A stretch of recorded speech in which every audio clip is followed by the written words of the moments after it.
বাংলাদেশ বিশ্ব পরিচয় পড়ার ক্ষেত্রে আমি যেটা সাজেস্ট করব সেটা বাংলাদেশ বিশ্ব পরিচয়ের সবকিছু পরীক্ষায় আসে না। বইটা বিশাল বড় হইলো, যেমন ইতিহাসের চ্যাপ্টারগুলো থেকে সৃজনশীল কখনো অ্যান্সারই করবে না। প্রথম যে কয়টা ইতিহাস আছে না, ও চ্যাপ্টার বাদ, আগেই বাদ। ওগুলা থেকে জীবনে অ্যান্সার করে কুলাইতে পারবে না, নাম্বারও পাবা না। 2 নাম্বার পরবর্তী কিছু চ্যাপ্টারগুলো, যেগুলো মনে করো কিছু বোনাস চ্যাপ্টার আছে, ওই কি বলে স্থানীয় সরকারের একটা চ্যাপ্টার আছে, সামাজিকীকরণের একটা চ্যাপ্টার আছে, কিছু কিছু চ্যাপ্টার আছে একদম সোজা সোজা, সংস্কৃতি নিয়ে কিছু চ্যাপ্টার আছে, মানে হাতে গোনা কয়েকটা টপিক, ওই টপিকগুলোর উপর থেকেই ঘুরে উল্টা বারবার কোশ্চেন দেয় সিকিউ।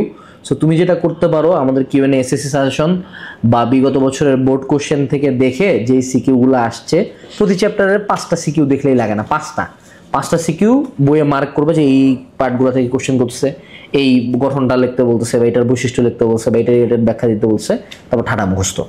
আর এমসিকিউর জন্য যে কোনো একটা গাইড বই থেকে পার চ্যাপ্টার 100 করে এমসিকিউ পড়ো, ডান।